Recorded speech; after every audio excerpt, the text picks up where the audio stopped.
আজকে তোমাদেরকে দেখাবো দই বানানো ভিডিও। সো হ্যালো এভরিওয়ান, আসসালামু আলাইকুম। সবাই কেমন আছো? আশা করি ভালো আছো। আলহামদুলিল্লাহ আমিও অনেক অনেক ভালো আছি। এখানে 2 মনের মতো দুধ আছে। দুধগুলো জাল করে করে 1 মণ করে নিতে হবে। ওইদিকে দুধ জাল করা হচ্ছে দই বানানোর জন্য, আর এইদিকে আমার চাচি শাশুড়ি আমাদেরকে দই খেতে দিয়েছে। গাইস, তোমাদেরকে বলে বোঝাতে পারবো না যে দইটা খেতে কত মজার। মুখের মধ্যে দিলে মনে হচ্ছিল মোটা একটা সরের লেয়ার বাড়তেছিল। আর ওই যে দই বানানোর জন্য চিনি নিয়ে যাচ্ছে। সকাল থেকে দুপুর 2টা পর্যন্ত শুধু দুধ জাল করা হয়েছে। যেহেতু এখানে অনেকগুলো দুধ, তো সেজন্য শুকাতে তো একটু দেরি হবে। আর ওপর দিয়ে মোটা সর পড়তেছে, ততবারই মিশিয়ে দিচ্ছে দুধের সাথে। আর ওইদিকে এই তো মিষ্টি বানানোরও প্রস্তুতি চলতেছে। ভিডিওটা শেয়ার করে দিয়েছি, তবে দই বানানোর ভিডিওটা শেয়ার করা হয়নি, তো ভাবলাম আজকে শেয়ার করে দিই। দই বসানোর জন্য দেখো কতগুলো মাটির জিনিসপত্র। এই মাটির বাটিতেই দই বসানো হবে। এই জিনিসপত্রগুলো বাহিরে এনে খুব ভালো করে পরিষ্কার করে নিচ্ছে। বাটিগুলো এখানে খুব সুন্দর করে সাজানো হবে, কারণ দইটা এখানেই বসানো হয়। সেই দই বসানোর জায়গা বাটিগুলো আগে থেকেই সাজিয়ে রাখছে, কারণ একটু পরই দই বসানো হবে। এই যে দেখেন, এইদিকে দুধটা অনেকটাই ঘন হয়ে এসেছে। এখন সরগুলো আবারও মিশিয়ে দিবে দুধের সাথে, কারণ দুধটা আর একটু ঘন করে নিবে। তারপরে দুধের মধ্যে দিয়ে দিবে চিনি, কারণ দই বানানোর জন্য তো চিনি দিতেই হবে। চিনি দেওয়ার পরে দুধটা আর একটু মেরে নিবে, কারণ চিনি দেওয়ার পরে চিনি গলে একটু পানি বের হবে। চিনি দেওয়া শেষে আধা ঘন্টার মতো দুধটা আর একটু জাল করে নিবে। দেওয়ার পর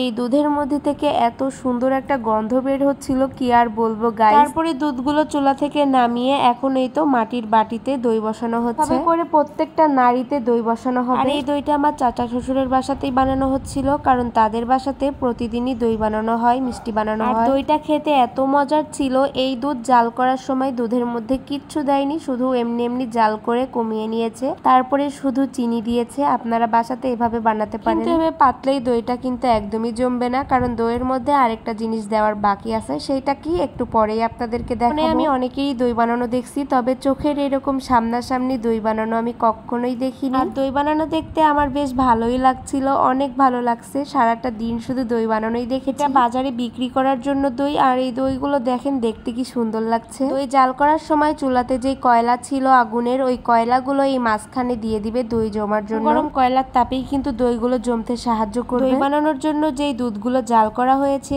এই 2 গ্লাস দুধ আমাদের ওইখান থেকে খেতে দিয়েছে। এত মজার ছিল দুধগুলো, কি আর বলবো। দই বানানোর আসল সিক্রেটটা আপনাদেরকে বলেই দিই। এই যে কাপ দই দেখলেন না, এই কাপ দই লাগবে এই দই বানানোর জন্য। আর এই কাপ দই ছাড়া কিন্তু এই দই একদমই জমবে না। কিনা 25 টাকা দামের মাটির কাপ দই লাগবে অবশ্যই অবশ্যই। ওই দই ছাড়া কিন্তু এই দই একদমই জমবে না। এতগুলো দই জমার জন্য মাটির 1 কাপ দই যথেষ্ট। বিকেল 3টার সময় দইগুলো বসানো হয়েছিল। এখন বাজে সন্ধ্যা 7টা। বিকেল 3টার সময় দইগুলো বসানোর পর ওইভাবেই রেখে দিয়েছিল। আর সন্ধ্যা 7টার সময় কাপ দই একটু দুধের মধ্যে মিশিয়ে এখন আবার ওপর দিয়ে একটু একটু করে দিয়ে দিল। তাহলেই দইগুলো সারা রাতে জমতে সাহায্য করবে। বসানো জায়গার পর একটা ঢাকনি থাকে, উপর থেকে ঢাকনিটা এভাবে নামিয়ে রেখে দিবে সারা রাতের জন্য। সকালবেলা উঠেই দেখবেন যে দই একদম রেডি। সকালবেলার ভিডিওটা আমার করা হয়নি, কিন্তু বাজারে বিক্রি করা দইগুলো এভাবেই বানানো। ভালো লাগলে অবশ্যই অবশ্যই সবাইকে শেয়ার করে দিবে। আর আজকের মতো এই পর্যন্তই। সবাই ভালো থাকবেন, সুস্থ থাকবেন। আল্লাহ হাফিজ।